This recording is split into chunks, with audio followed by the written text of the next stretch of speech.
Hello everybody, cheers. Got to that plate that, or that charger that I was making the other day, which I made a bit of a hash of it really, but it was a bit wobbly, but it's okay. At the end of the day I think it's going to be okay. Anyway, I want to trim that for you today to show you how to do that. Before I do that, I thought though I'd just give you a little peek into some upcoming clips that I'm going to be doing. Well, the throwing of the charger or a large plate, I'm going to be actually doing some more of those because I need to practice. One is not enough. So I've got to make sure I've got a good lot of decent, nice softish clay for that. But I do want to make more of those. Then, in fact, what I'm going to be doing now is the trimming of the charger because it's ready to trim. And then I want to be carrying on with the conversion of the electric kiln over to propane gas, so I can have a high temperature reduction fired kiln. Don't we all want one of those? Yes, indeed. It's the great thing about, you know, firing up to high temperature, I mean up to like cone 10, is that you can literally go out into the garden and take the garden soil and make a glaze out of it and melt it right onto your pot. And you know, it's the temperature where a lot of things outside, rocks and different things, they start to begin to melt. So it's quite exciting what you can, you know, you can use a lot of raw materials that you can find outside in the countryside. So that's that, and then I need to make a couple of seals, partly because I've lost mine. I don't know where it's gone. It's disappeared somewhere. So I need to make another one. So I thought, well, that's a good topic for a seal, and perhaps we could just sort of talk a little bit about that, how to go about it. And you know, using the initials that you've got for your own name, how to come up with some kind of design, you know, that is simple but will work well on a seal. You know, choice of clay that we can use to make a seal out of, and the tools we're going to use to actually make the seal, you know, to carve it. Anyway, without further ado, that's just to whet your appetite for what's going to be coming up probably in this coming week. Okay, good. Right, let's get that out of the way. Done that. Now let's get this plate or charger. I haven't got the foggiest idea why they call them a charger, but I expect somebody out there has. This is now ready to be trimmed. So let me just put it down somewhere a minute while let's just incline the camera down to the work area down there. I think I'll bring the camera down so you get just a little bit more of a sideways angle on it. Okay, maybe we'll just bring it in a touch. Okay, good. So we've got these tools here, some trim tools, and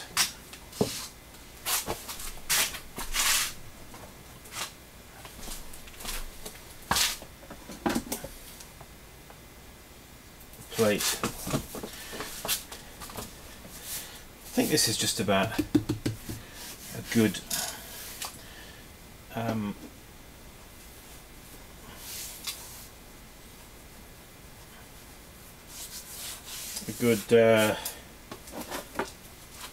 moment to do it. So let's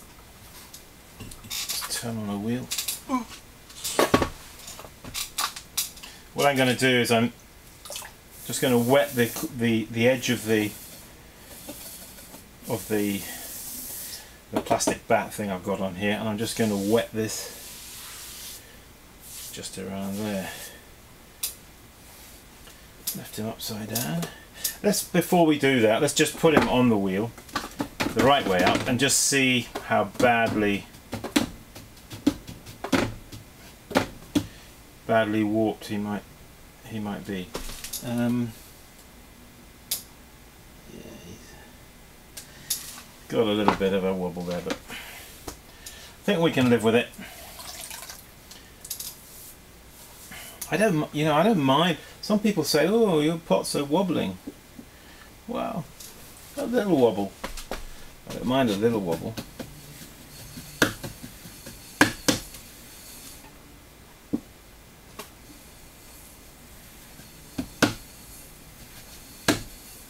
So you can see now what I'm trying to do is centralize this up. It's not that easy to center by tapping because it's kind of catching.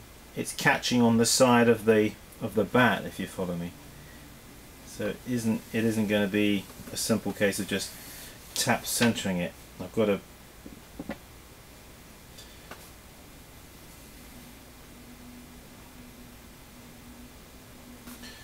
So what I'm going to do is I'm just going to trim a bit of this away here first, because that may just help me in the... It pretty much holds itself, you see, with its own weight.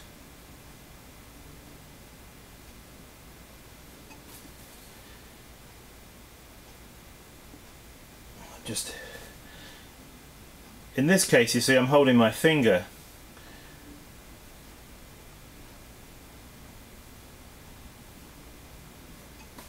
there, and as it strikes my finger, yeah, I'm going to leave it at that, giving it a bit of pressure now. Now you will find that often plates, it's a good idea to make sure that they are not raised in the base here, because that can happen. So I make it a habit to depress the center. Well, I've already done it in this case, I did it earlier on, but to depress the center down. Okay.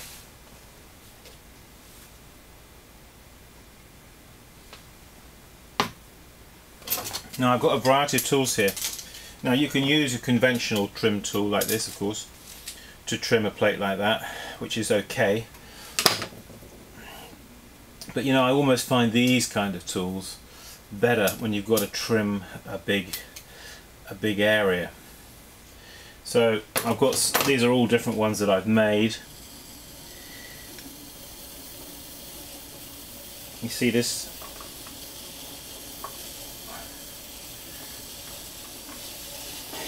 That seems to be cutting reasonably well. Let's try another one.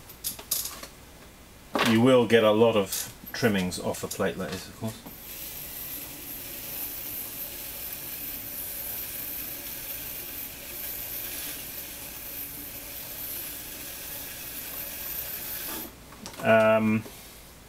To get the sort of overall shape, a tool like this is good. Let's try this other one.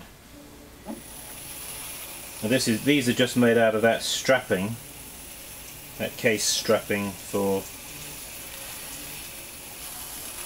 this. They use for holding things onto pallets. You know, just a piece of that strapping material, which is just bent simply around, and then a bit of duct tape on the back there. So yeah,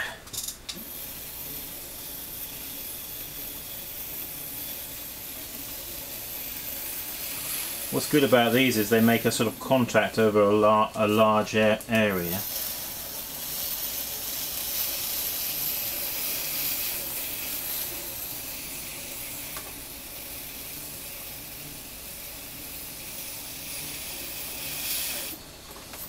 Yeah, quite a lot of, I nearly said swarf. I used to be an engineer, and I used to turn on a centre lathe in England in a helicopter factory where I used to work. I used to turn aluminium and steel and things like that, but the equivalent of all these trimmings in engineering terms is called swarf. And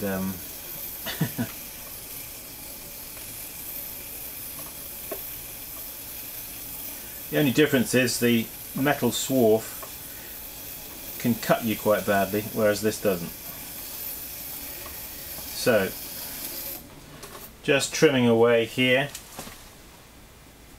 I want to get a nice curve to this. I think I'm going to trim a foot on it. I was in two minds whether I was or wasn't, but I think I'm going to. But first, a sip of tea.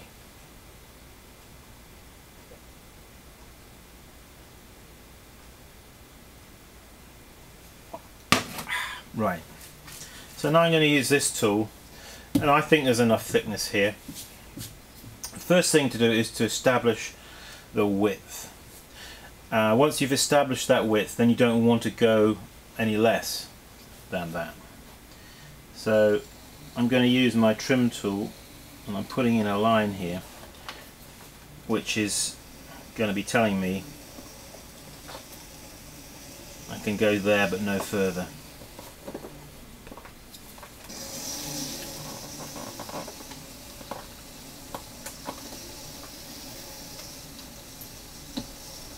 Oop, what's that?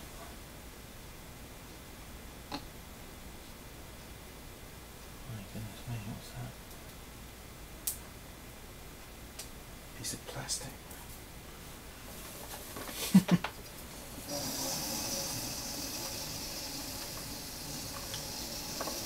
Piece of plastic in the clay. Must have been from the vinegar bottle. I don't know where it was from. You know what, clay can easily get contaminated in your workshop, especially if it's hanging around in buckets and you don't have a lid on them. So it's never a bad idea, if you've got clay that's festering around in buckets, rotting down, put a lid on it, because you never know what seems to fall in there. You know, you get people in the studio sometimes, they come visiting and then they might put their fag end in there, you know. For want of a better place to put it, they don't tell you, of course, they're putting it in there, but you know, they just sort of surreptitiously, when you're not looking, stick their fag in your clay. Oh, thanks a lot, mate. Come visit my workshop anytime. It'll help the process of rotting down though, won't it, I suppose? Well, a fag end would, but not a bit of plastic. Okay, I'm being a little tentative at the moment because I haven't trimmed a plate as big as this for a little while. So now I've got that dimension there. I now want to. Why don't we just bring the camera in for a little bit of close up there, a bit more. Sometimes it's nice to sort of see the camera on the trim tool, isn't it, as we cut away the clay. So I've got the diameter here. Now I need to establish this width here. And I don't want that to be too mean looking, just here. But again, one can put in a marker, you see, like that, to help you see.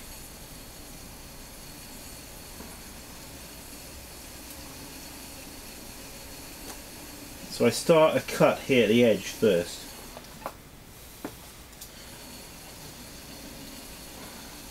And remember, when you're trimming a plate, you cut from the center down, or from the edge up, but what I'm trying to say is it's higher in the middle there than it is down here. It goes down here, you see, following the contour, the inside of the bowl.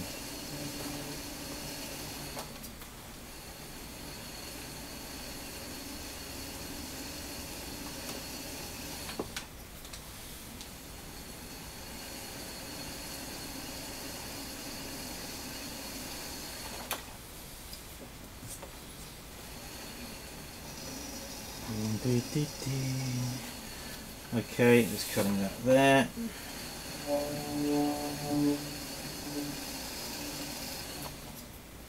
Hey, you're supposed to be a quiet wheel. What's the matter with you? The wheel's got something to say, and it's a Shimpo whisper, so it shouldn't.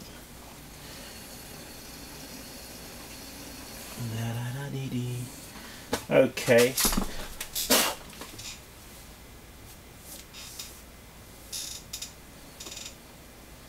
What I'm going to do is now just pull back the zoom here for us. Now it may be that the depth here I may want to increase, or I may want to just change the angle I've got there. In any case, what I'm going to do is now I'm going to take the plate off the wheel, because I need to feel it a little bit to give me some idea of the there it is. If I put it like that sideways, it just gives you an idea of the profile of it.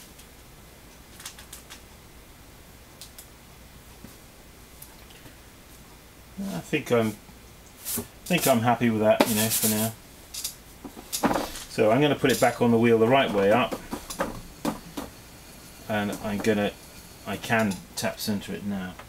Where it's been down on the bat, it's left some little marks here on the side, which I'm going to just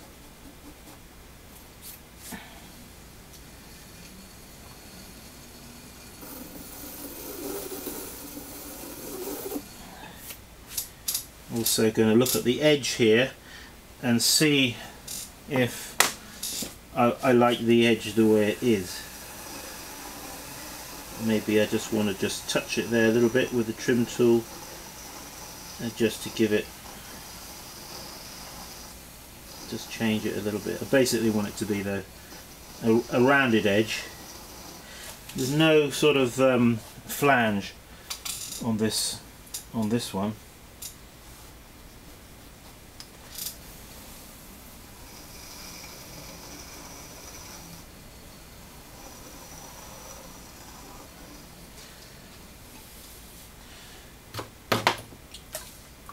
Well, for the first one, for one that had a bit of a wobble, it hasn't actually turned out too badly.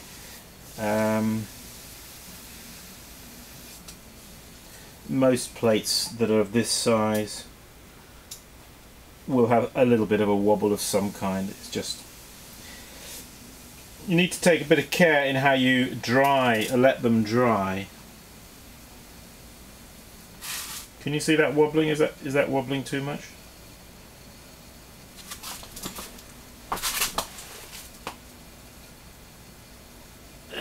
That's not too bad. Too bad. So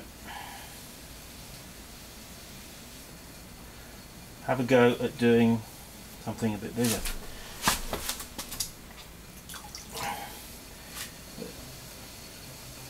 It does stretch you a bit, you know, when you do something a bit bigger. It gets you into a different dimension, and that's good.